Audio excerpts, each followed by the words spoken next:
भजन करने वाले को आहार पर बहुत ध्यान देना पड़ेगा।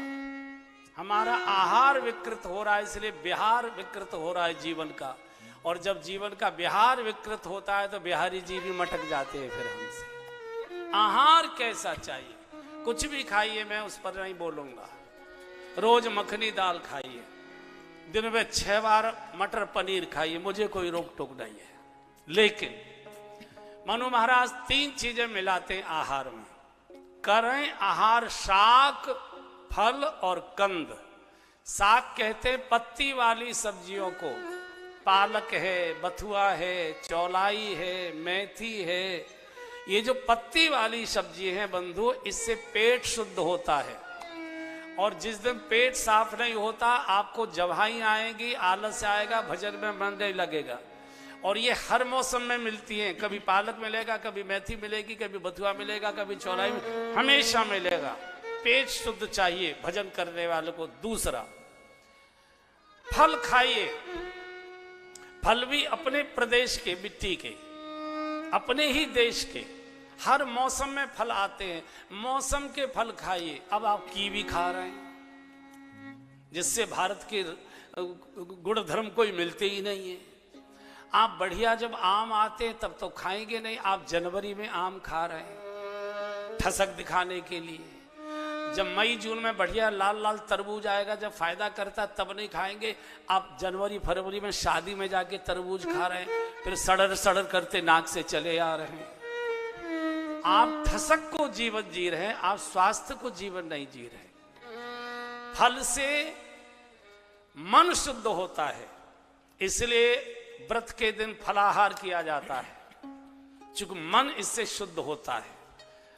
साग से पेट शुद्ध होता है, फल से मन शुद्ध होता है। और कंद जो जमीन में से निकाली जाती, आलू है, शकरकंद है, मूली है, गाजर है, चुकंदर है, जो जमीन में से निकलते हैं, इससे बुद्धि शुद्ध होती है। इनका जरूर सेवन करना चाहिए। हम काय पे अटक गए? महाराज जी, कुछ भी हो जाए, हमने अपने घर में प्याज नहीं आने दी। बड़ी ठसक के कहते, प्याज नहीं। अच्छी बात है भाई, प्याज तो नहीं आने दी, रिश्वत तो आने दी, बेईमानी तो आने दी, लड़ाई झगड़ा तो आने दिया, अपराध तो आने दिया। इससे तो अच्छा यार प्याज ही खा लेता।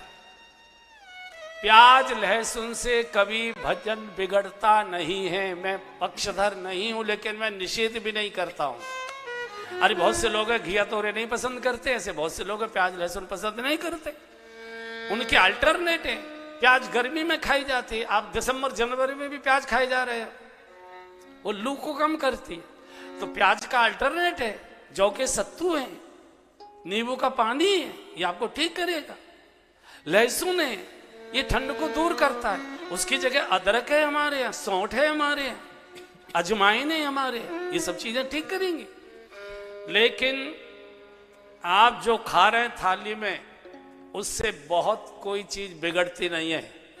ये गलतफहमी निकाल दो। जो प्याज लहसुन नहीं खाते वो कोई ज्यादा भजन कर लेते होंगे, मुझे नहीं मालूम।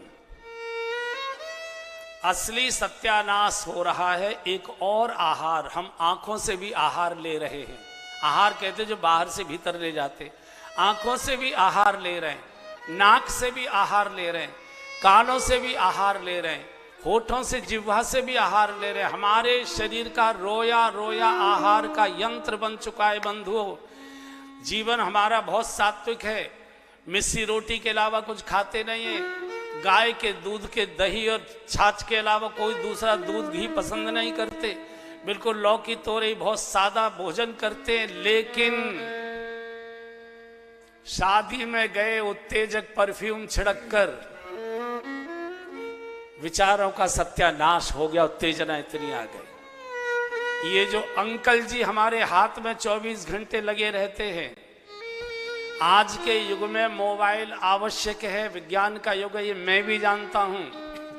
लेकिन एक मोबाइल ठीक है, हर बच्चे के हाथ में भी है, हर सदस्य के, स्त्री पुरुष सबके हाथ में। चलो एक मोबाइल है, मान लिया, चलो एक मोबाइल ज्यादा व्यस्त रहता है, दूसरा ले लीजिए, ये भी चलेगा। तीसरे मोबाइल से किससे बात करते हो, उस पर क्या देखते हो? ये सत्यानाश करा। रात्रि के 12 बजे के बाद रजाई में मुंह छुपकर देख रहे हो। क्या देख रहे हो, क्या ढूंढ रहे हो? इससे सत्यानाश हो रहा है बंधु और बहनों। आपने प्याज और लहसुन को दोष दे दिया। जो 24 घंटे आंखों के द्वारा जो सत्यानाश जा रहा है हमारे भीतर, जो आंखों से जाता है वो हमारे मन में बैठ जाता है। जो मन में बैठ जाता है वही हमारे आचरण में होने लगता है। अब करना न करना, कितना करना कितना न करना, आप जाने, आपका काम जाने। मैं आगे बढ़ता हूं।